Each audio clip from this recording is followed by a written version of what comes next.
Hi there, this is Grumpy Opinions. Let's get on with the show. Pluribus is the Apple TV show that this week is dropped half a week early because of Thanksgiving in America or something. I don't know why, it doesn't make much sense to me, but apparently we get it early, which is probably a good thing this week because, well, I'll get to it in a minute, but yes, it's a show about Carol Sturka, who is one of the only survivors of an alien hive mind takeover, and she's kind of doing things and stuff. Slowly. Episode 5, Got Milk, starts out with Carol still in the hospital, where she gets a phone call from angry Letitia, or whatever her name is, shouting that Carol made her son cry and that's unacceptable. But it turns out that Zozia is going to be fine, despite the heart attack and the grenade going off the week before. So anyway, Carol decides she's going to get some sleep, and by the time she wakes up, everybody's gone. Like, absolutely every one of the thems have skipped town, and they left her a nice message when she picks up the phone saying, just leave us a message if you want anything, we just need some space. So Carol goes home, and she decides to start making a video message for the other survivors, and she phones up and says, I want that delivered and subtitled for everyone that doesn't speak English. And a drone zips by and picks it up. But then during the night, wolves start messing with her bins, so the next day she demands a rubbish uplift. So they send a drone, then it craps out because it turns out the bag of rubbish was too heavy. So she takes the trash to town by herself and notices that there's nothing but milk cartons in the recycle bin. Strange. Further investigation finds there's nothing but milk cartons everywhere in the recycling bins, and turns out that the milk plant in the town isn't actually cartoning milk, it's some weird amber-coloured liquid, made from sacks of some strange powder that she finds loads of bags of. So another quick video message update later, and Carol gets bothered by the wolves again, but this time they're actually trying to dig up Helen's body in the garden, and Carol has to try and mash them with a police car to get them to go away. After which, she spends the afternoon paving the garden, and as soon as she's settling down, she knocks over the pack of not milk powder. And then she notices that the sack has a barcode, so she goes to the local shop and tries to scan it, but that doesn't work. But luckily she finds an almost exactly identical bag, and it's dog food, made in a local factory. So she heads to the factory, and in the cold storage, she finds all sorts of types of food, and then has a look under a plastic sheet where she finds something surprising. End of episode. So what did I think? Well, I mean, this week had some nice ideas in it. I kind of like the simplicity of the thems just going away and getting the hell away from Carol. I mean, I actually had an interesting thought at the end of last week, which I don't think I actually put in the video. But that was that, what if Carol had actually managed to convince Zozia to leave the them's hive mind unification thing, and maybe that's why she had a heart attack. Maybe that's why Helen died. Because maybe if you decide to try and leave the hive mind, it causes you so much trauma that your body basically craps out. So, anyway, whether that's true or not, they've removed Zozia until she recovers, and maybe just to make sure Carol can't talk to anybody else and convince them to leave it. But anyway, there is a logic to the things, and there's a logic to them using drones so they don't have to do that.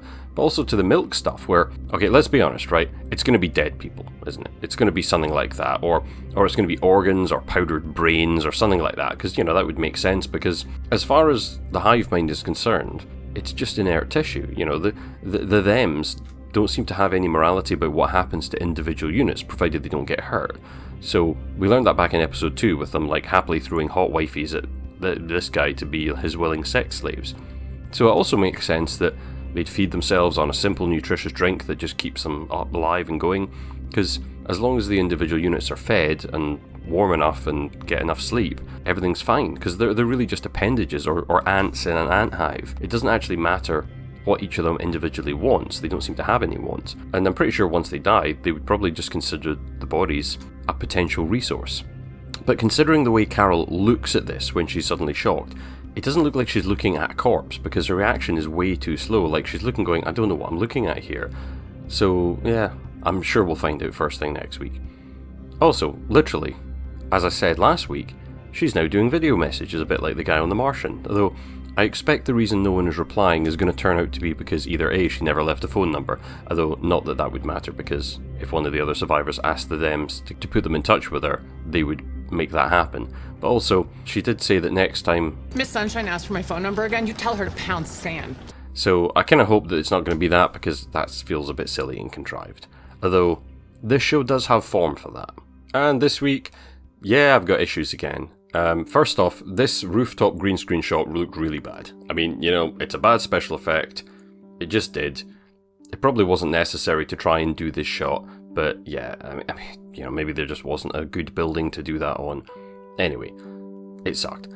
As well as that, there was the usual problems that this is just slow. It's just really slow. It's 2 story beats dragged out for a whole episode.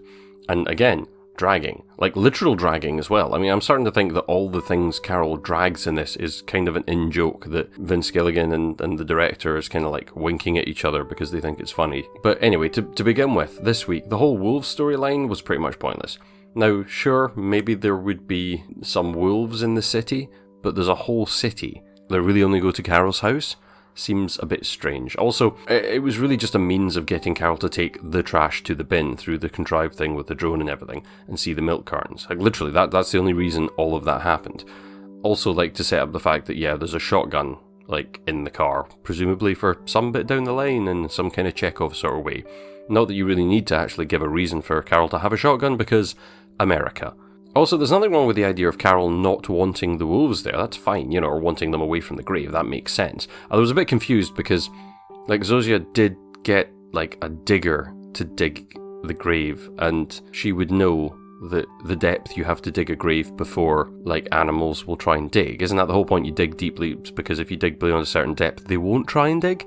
Anyway, seemed a bit strange, all that. But sure, again, it's all filler. It's just to give Carol something to do, and to remind us that Helen exists and give an actual physical reason to bring that back into our minds. I mean, think about it. The actual plot this week was the Thems leave Carol alone, she notices the milk cartons and finds the powder, she tests the powder and sends a video message about it, and then she finds the food storage place and she sees something. That's all that happened in this episode in terms of plot.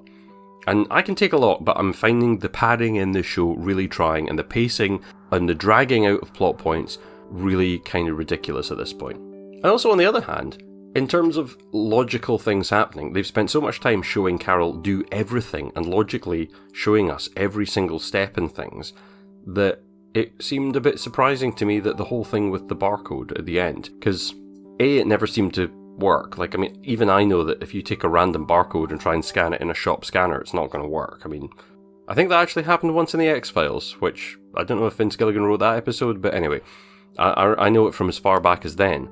But also I'm surprised that on an Apple TV show they didn't have her try to use a barcode scanner on her phone, although I think her phone broke in episode 1, but maybe she would have an iPad. It is an Apple TV show, so it seemed a bit strange. But also that she just went, oh, that random paper sack looks like a dog food bag, which seemed strange to me. And then the connection that obviously, so it must be made by the same company.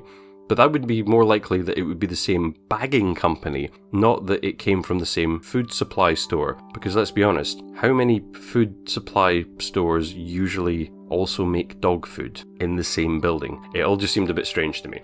So yeah, strangely contrived out of the blue. And a bit unrealistic in a show that takes painful pains to be less unrealistic when it's going about Carol's action. So where does that leave us? Well, it leaves us with a cliffhanger question that we're going to have for a week and a half because the next episode is coming on its normal Friday slotting rather than the Wednesday early this week.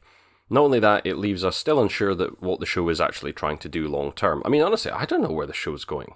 And not in a good way.